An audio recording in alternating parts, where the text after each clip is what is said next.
त्यात प्रभू रामचंद्राचं चरित्र. आदो राम तपोवनाभिगमनं हत्वा मृगः कांचनं वैदेही हरणं जटायुमरणं सुग्रीव संभाषणं.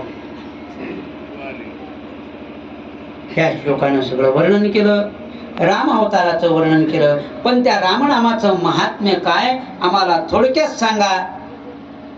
2 मिनिटात ते सांगून कथेला पूर्ण विराम.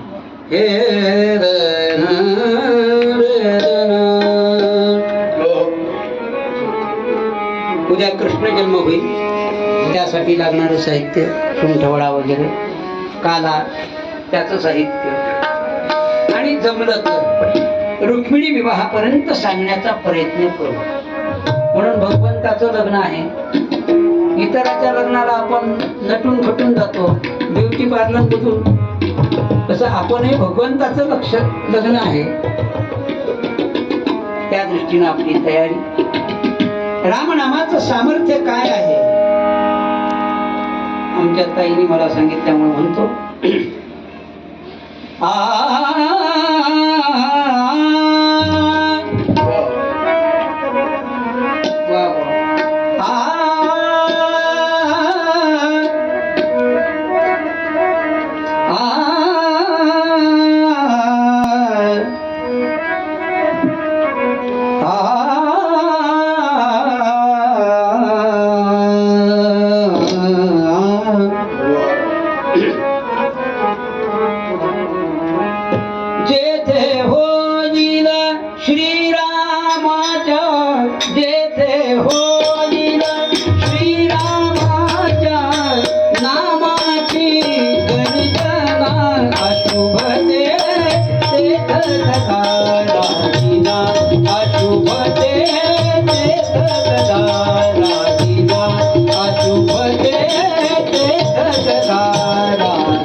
जगी हेची नाम ते कामाते सेवकी नामे तरल्या शिळाक नावल नामे तरल्या शिळाक नावल काकुलिया जडमना मनोनी राम नाम नित मना मनोनी राम नाम नित मना मनोनी राम नाम नित मना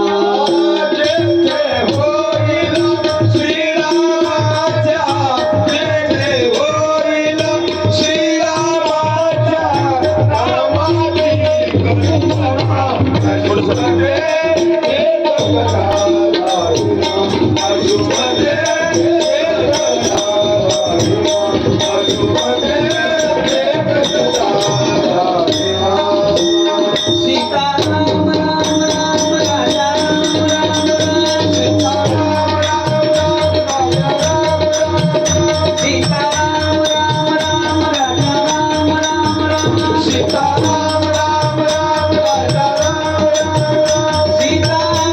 राम राजा राम राम सीताराम राम राम राजा राम सीताराम राम राम राजा राम सीताराम राम राम राजा राम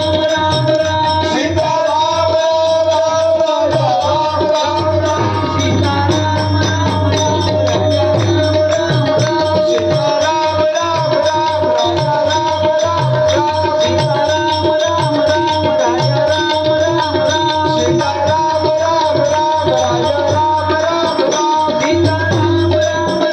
राजा राम सीताराम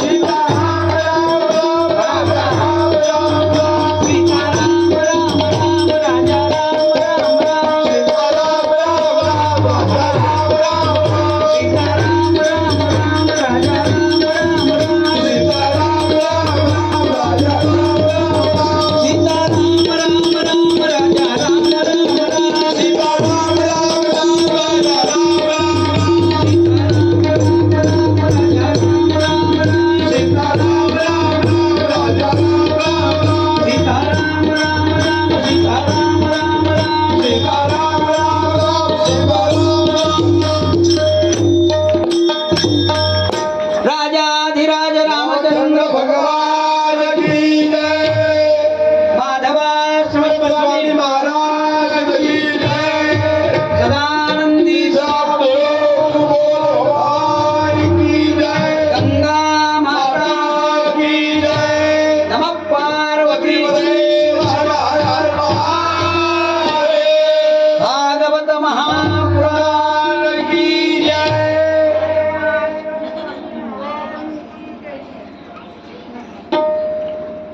रामनामाचं सामर्थ्य. रामायणातील पात्र म्हणजे दशरथ हा अहम आत्मा आहे, कौसल्या ही सद्विद्या आहे, सुमित्रा शुद्धमेधा आहे,